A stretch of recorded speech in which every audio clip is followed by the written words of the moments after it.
Everyone. I am your host, Robin Stoltman, Healing for the Soul podcast, where every day I feature different guests to help you become the best version of yourself through different methods you may not have otherwise heard of or thought of.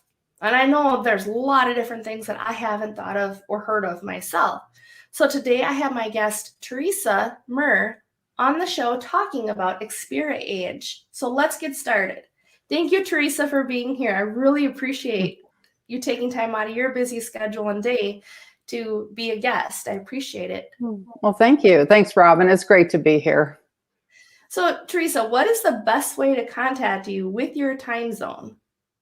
Well, I live in Central Time Zone, and I do have a website. It's just teresamoerer.com.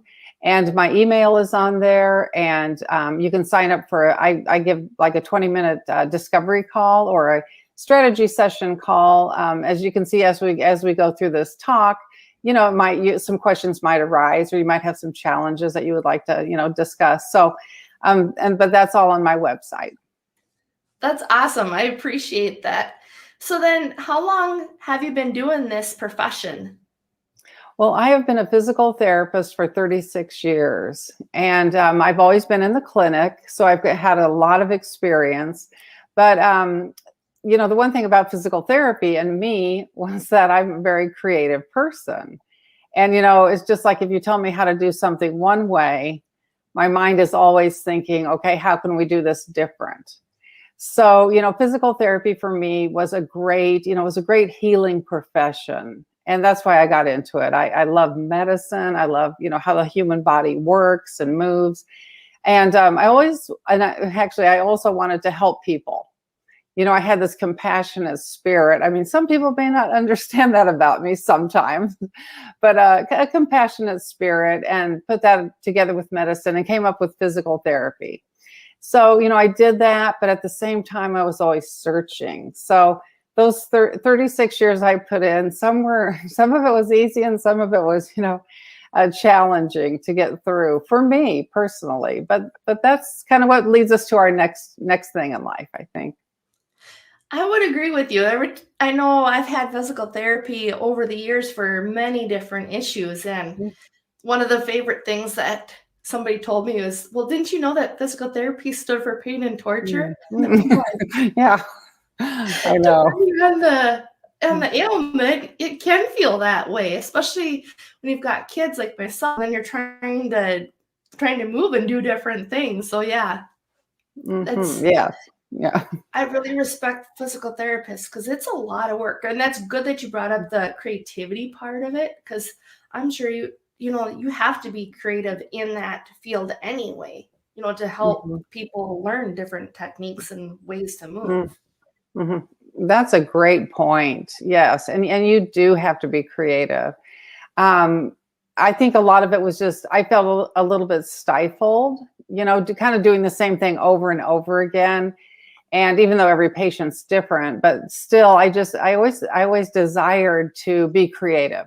I'm just always creating. I'm always like, if I take a walk, I'm writing a book in my head, or or I want, sometimes I'll sit down and write a poem, or I do oil painting, things like that. So for me, creativity was really super important. But along my path of physical therapy, I did find a method. I kind of put a framework around a part of my therapy.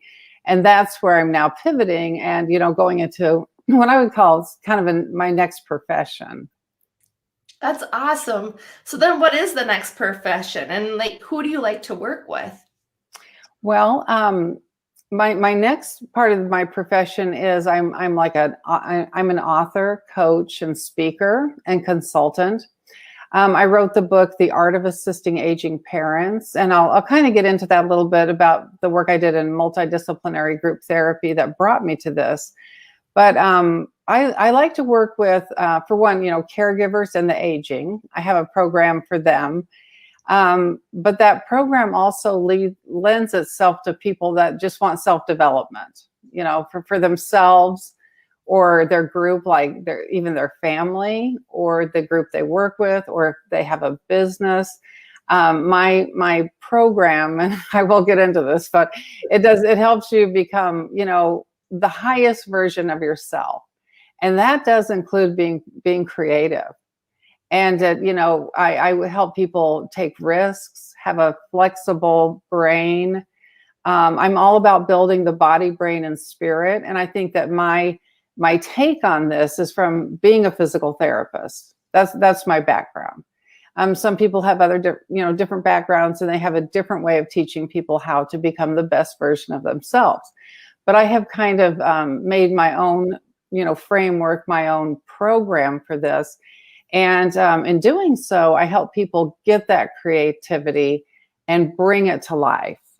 Like if they're in business and they want to, develop something new, bringing that creativity to life, even bringing it into the life of your family, where you want your children to thrive. I mean, we all do, and you want to thrive, you want to have fun. And I know with my family, it was a lot of fun. We just had kind of an open-ended, and kind of an improv kind of a, family setting where we all played off each other. We had creative ideas. It was fun.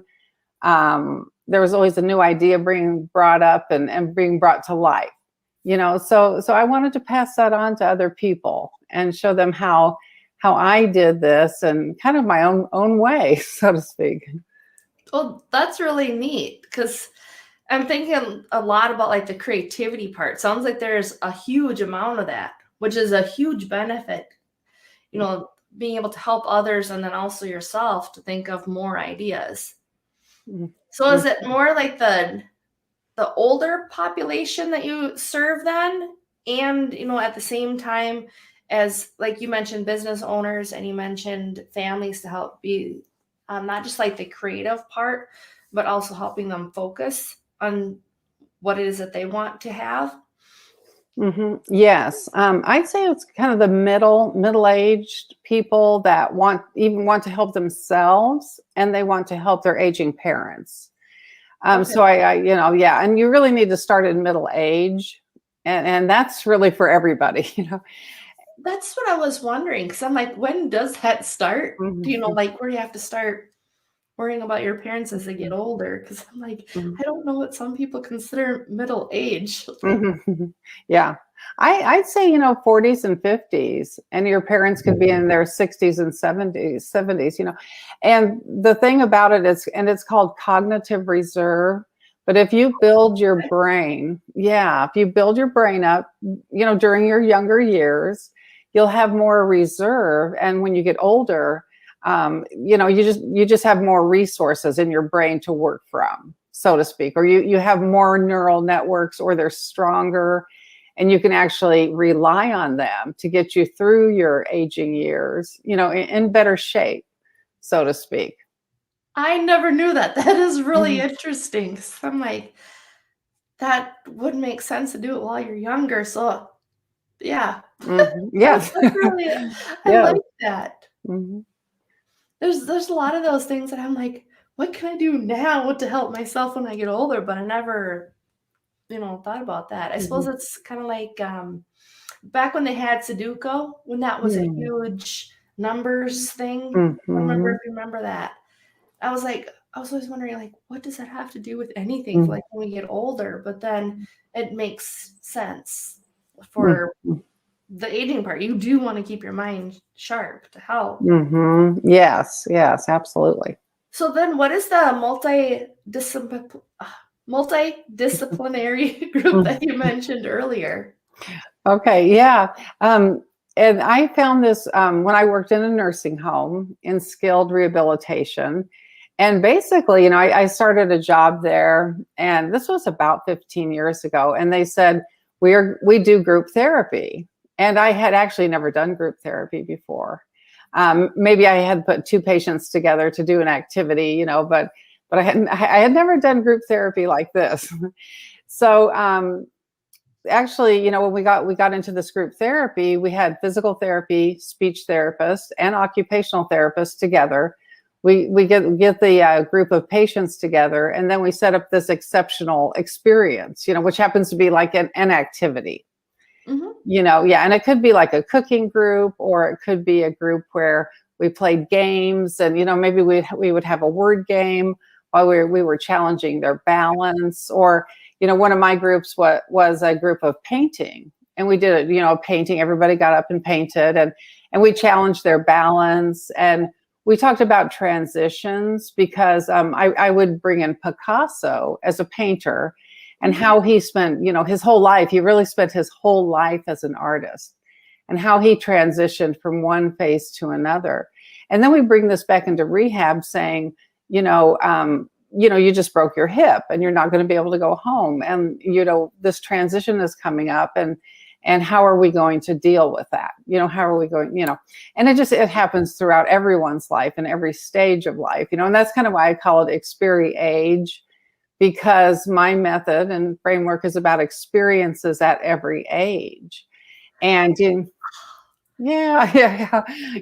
And, and I know, and I just from listening to your podcast, I know you have some younger children, and as you're raising children, what do? You give them these wonderful experiences, and you set up the environment so that, they're actually, by stimulating the body, brain, and spirit. And you do that through the senses. You have a sensory rich environment for your children, things to look at, touch, things to, play, they climb on the jungle gyms, everything is sensory rich. And that's how we build our bodies and brains and spirits, So I took all of that I was working with in my creative brain. I had to put a framework around this. I said, I have to make something out of this. I love it. It's my type of therapy. And then I saw the patients just thrive from what we were doing, So I put a framework around it and put it into a 4-step method. And then, fast forward 13 years, and I'm taking care of my own mother. And I thought, everybody was coming up to me and my sister saying, what do you do with your aging parents? How do I help my parents? And we were kind of all in the same boat. And so I thought, what, I'm going to write a book about this. And I want to show people what they can do to stay healthy and stay at their, optimal level of function, so they can live life to the fullest. So that was, and that's where that multidisciplinary group therapy came in. I think if I had missed that piece of the picture or the puzzle that was for me, I don't think I would have gone this direction. And I'm really enjoying this direction of teaching people how to do this. Well, I can definitely hear the passion in your voice for it. It's like it's amazing, like when you're talking like the Picasso, and then how you were equating it to the hip, like how things are, like how things change for each level of the different age groups too, because there's all these different stages, and it's like, it's hard sometimes when we have those setbacks of how to handle it. And then I know like aging is a huge one. A lot of people, they don't want to get old, but I'm like, but to me, I view getting older as a good thing, because not everybody gets that. Not everybody gets that luxury to get old. Right.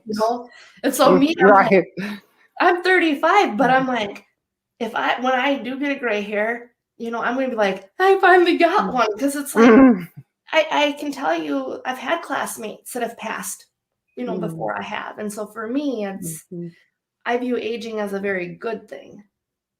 Yes. It's another sign that I'm still here. I still have meaning. I still have purpose. I still can make more of my life than I already have, but I can do more. So I love this about the Experi-Age. That is awesome. So I really, really like that. So then how does that work then, as far as the different aging part of it? Like, when do you recommend people start coming to you for the Experi-Age? Yeah, it's really, really important to start, in your middle ages. And I tell people to kind of start asking their parents these questions, like, because I teach healthy lifestyle strategies. And these are really non-negotiable. I mean, we all should be doing this. It's the breathing, the deep breathing, relaxing your body, taking out the anxiety, doing the meditation and mindfulness, which actually grows your brain. I teach exercises for the brain and the body. And then I teach like nutrition, hydration, and sleep. And all these things are critical for good health. But they're so easy. They're easy and they don't cost anything, which is good, Yeah, I mean, or much. They don't cost much, maybe a gym membership. But otherwise, you breathe the air, you just sit down and meditate, or you're mindful. So anyway, these things should be done during the Middle Ages, and you should kind of check in with your parents and say, how's this going? Are you sleeping well at night? And how's your diet? You don't want to get too much or really any, if you can help it, processed food.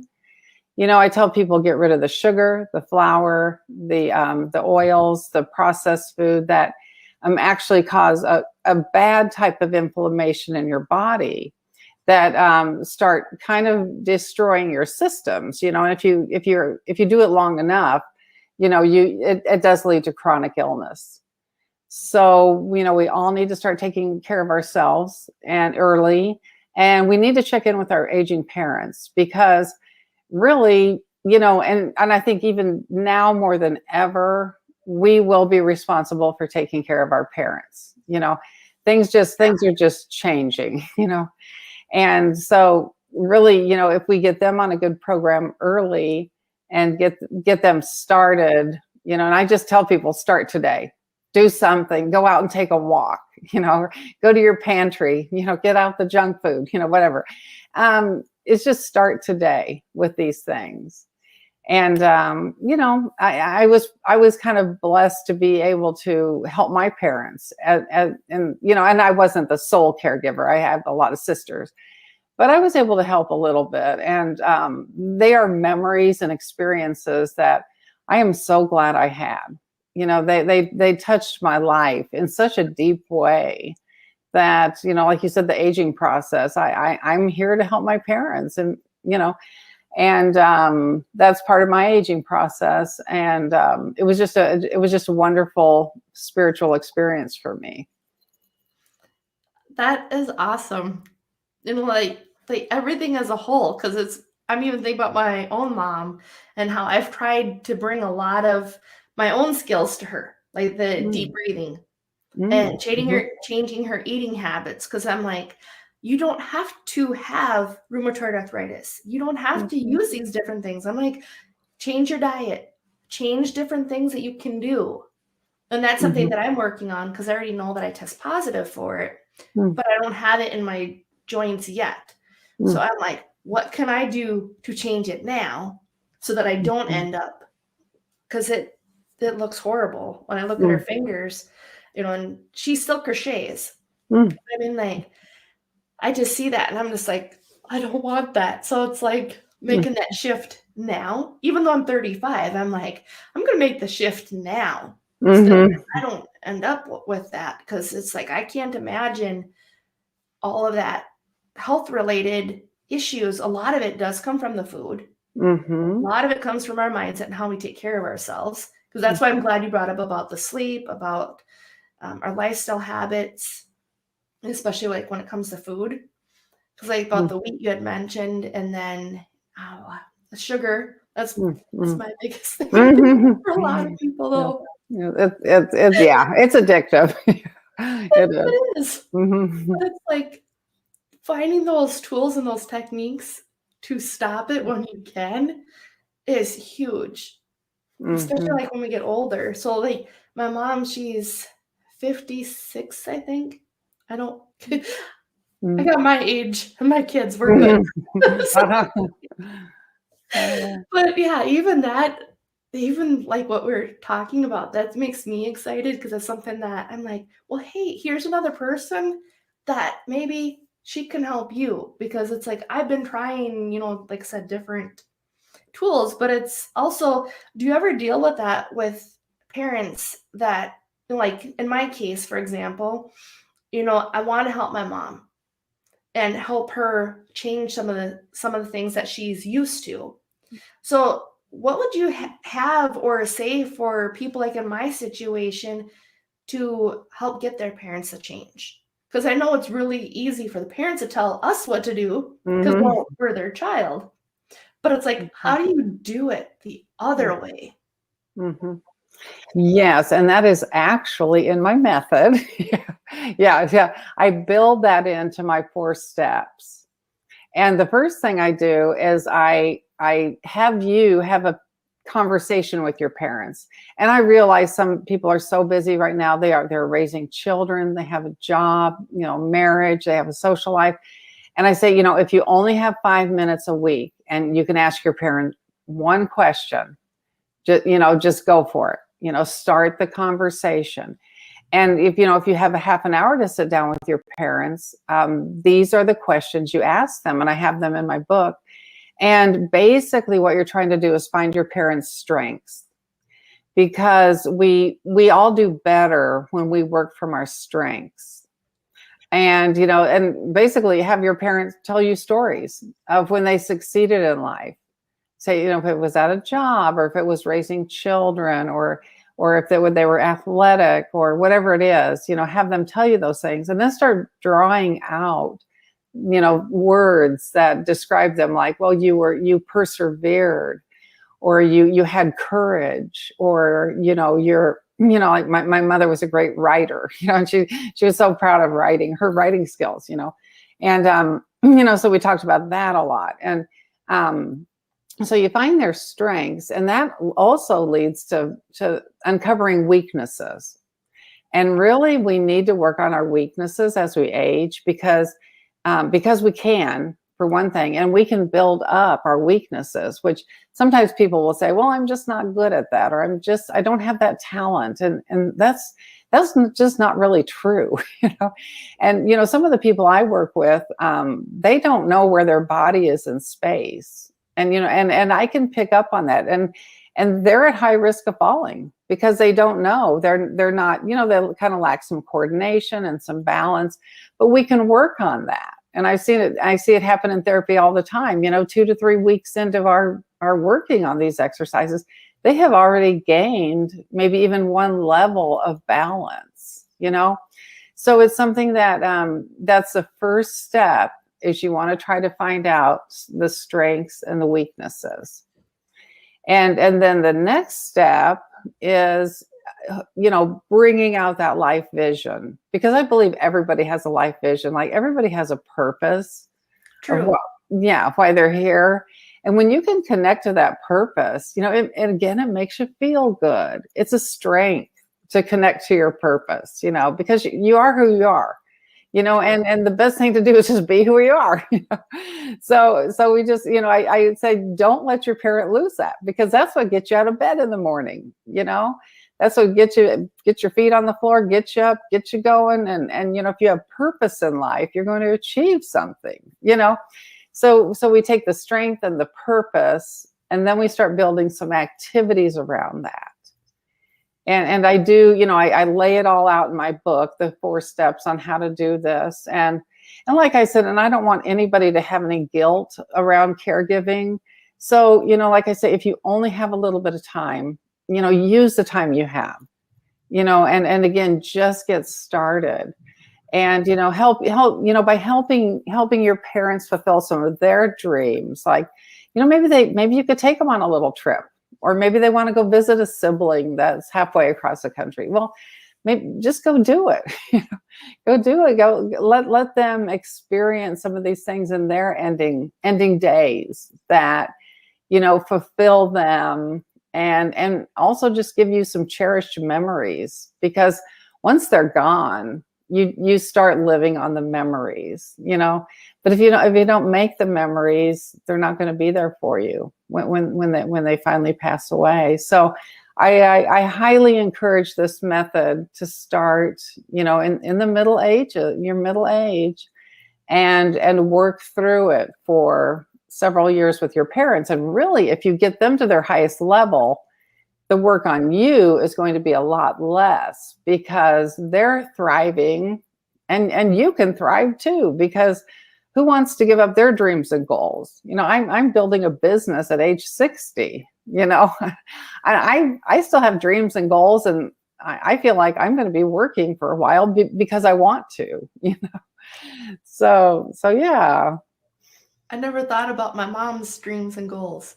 I know she's always talked about that she's had to put a lot of different things off because she chose to have kids.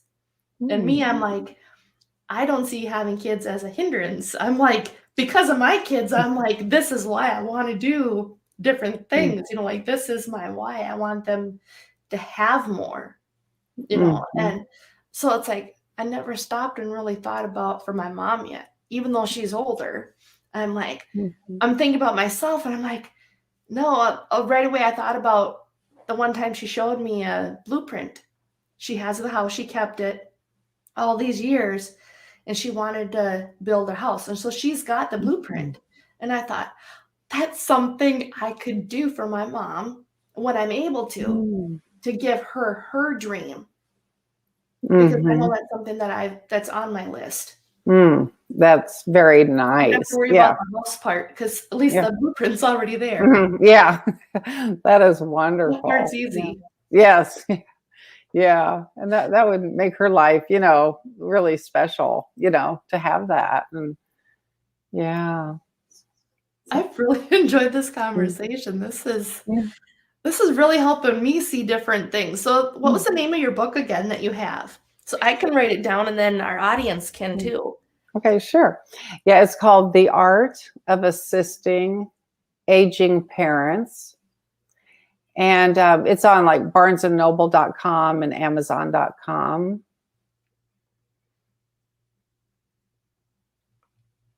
I am going to definitely look at getting that for myself because, that would help my mom out and that helped me out. And I'm like, I like that a lot. Yeah. I will actually, I can send you a copy. So I've got a few here at my house. So I would love to share one with you.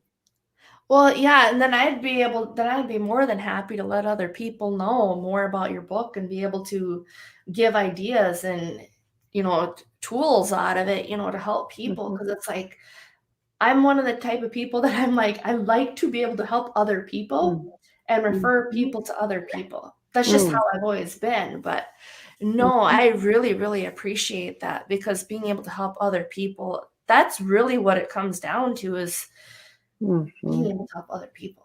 Yeah, it really does. And I really like this method. That just sounds amazing. I'm really excited about it because that's a lot of different ways to help. And then that's something too, that when we learn how to do it ourselves, then being able to pass it to other people or like for our children, even like me with all my young children, right. I can use those for my mom, but then I can teach them, okay, I'm hoping my kids will take care of me, but with, all the kids I've got, I got a lot of boys. So I'm like, I don't know. Yeah. Well, you might have a lot of daughter-in-laws too someday. That can help too. Yeah. Yes. That's what I'm hoping for. I'm like, please God, you gave me one girl. Please give me more to help. Yes. Oh yeah. Yeah. I have enjoyed our conversation so much, Teresa. I really, really appreciate this.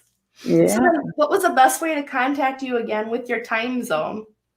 Okay. Yeah. I'm in Central Time and you can get on my website. It's teresamoerer.com and set up a phone call with me, 20-minute. I do a free 20-minute phone call for strategizing. And also my email is there if you want to get a hold of me. I do teach courses. I have an online course that teaches you all this in like 6 weeks, if you do a module a week. Or else my book also teaches you that also, if you want to read it and follow along, But yeah, and I do consulting too with people that want a little bit more help to get going with it. Yeah. That is awesome. Well, thank you so much, Teresa. I really, really appreciate this time that you've taken out of your busy day. Oh, thank you, Robin. It was great to talk to you and to your audience. I really enjoyed it. Well, have a great day and we'll talk soon. Okay. Thank you. Yep.